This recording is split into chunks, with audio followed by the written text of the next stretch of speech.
So there's more than one way to write a script. Sure, there's dozens of books on how to write scripts and how to structure them and how they're supposed to look.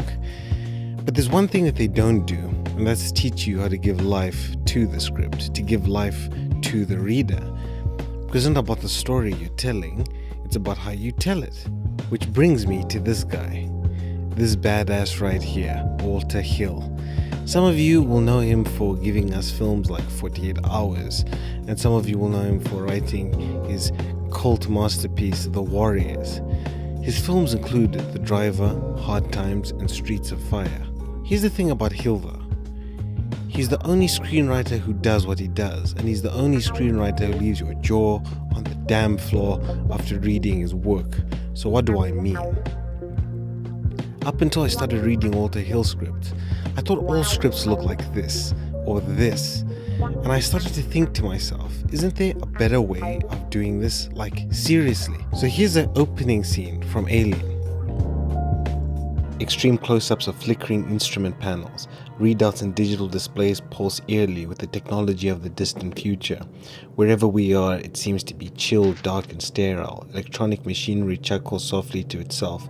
Abruptly we hear a beeping signal and the machinery begins to awaken. Circuits close, lights blink on. What the fuck's this? This is so fucking boring. Okay, wait a minute. That's not how Walter Hill does it. Now here's a draft of Alien that was rewritten by Walter Hill. Bridge, vacant, two space helmets resting on chairs. Electrical hum. Lights on the helmets begin to signal one another. Moments of silence. A yellow light goes on.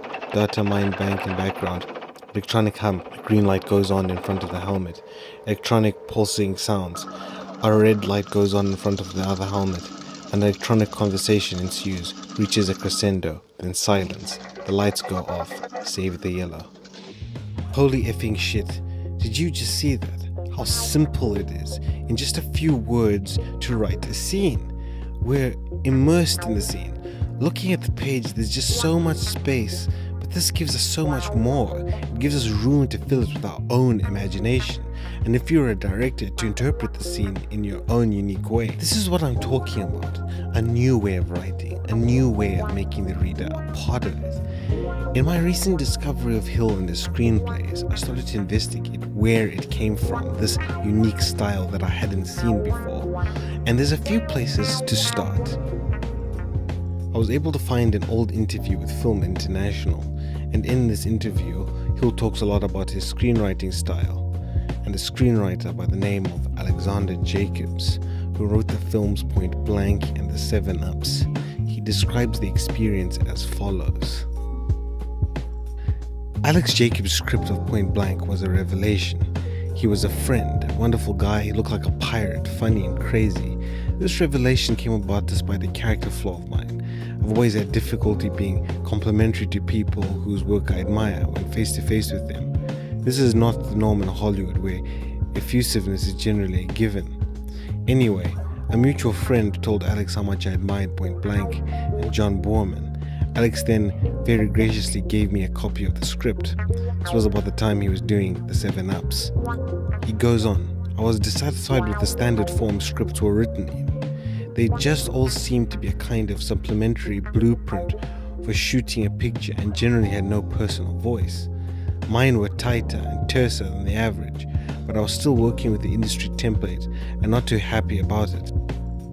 So I decided to have a look at the script for Point Blank. Here's what it looks like.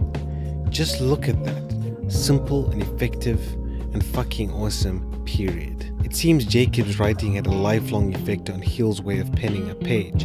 A good way of seeing this is by reading the script for The Getaway, which he wrote for director Sam Peckinpah.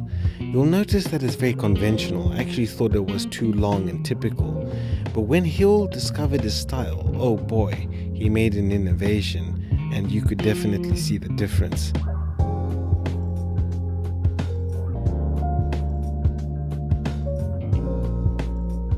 I could spend days on end just reading his scripts and admiring the leanness of it all. It's superb. It's like I'm reading poetry. Poetry in the form of screenwriting. Here's an example of how he writes a fight scene.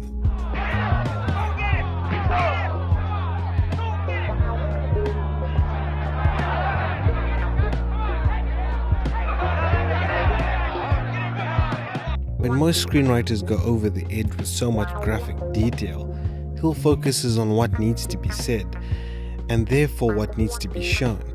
He's not wasting your time, and that's what I love about his work. It's lean and mean, and above all, it leaves room for you. This brings me to one place that Hill borrowed from that made his style truly sparse and emotive: haiku.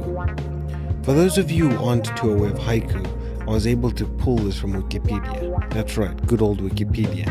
The essence of haiku is cutting. This is often represented by the juxtaposition of two images or ideas between them. So basically, haiku is all about stripping away the things that make clutter in sentences for simplicity and clarity. The most famous example is from the pioneer of haiku himself, Matsu Basho. I hope I'm pronouncing that right. Here's a sample from one of his most famous poems, Old Pond.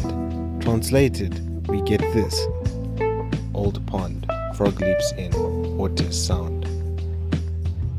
Like haiku writing, Hill is allowing for the reader to see a landscape and a world of characters and feel every movement and sound. This is what writing is all about. Not long over-spelled sentences and over-descriptive Hemingway-esque dialogues about the shape of a flower. Come on. Writing needs to be effective and needs to only tell us what we want to know.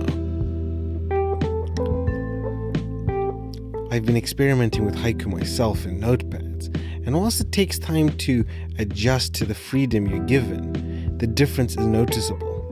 It's as if I'm really saying what needs to be said. I would highly recommend this to any writer who wants to change up their style. In conclusion, Walter Hill is a good director, but he's an even greater writer. It's his ability to simplify that makes him stand out.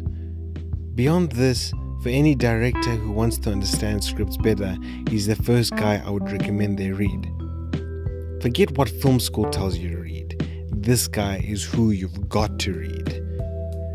Though Hill has received lots of praise from filmmakers such as Edgar Wright and Quentin Tarantino, it seems there isn't enough emphasis on Hill's methods. I could only imagine how much more interesting the reading experience of a script would be if they were as poetic and symphonic as his work.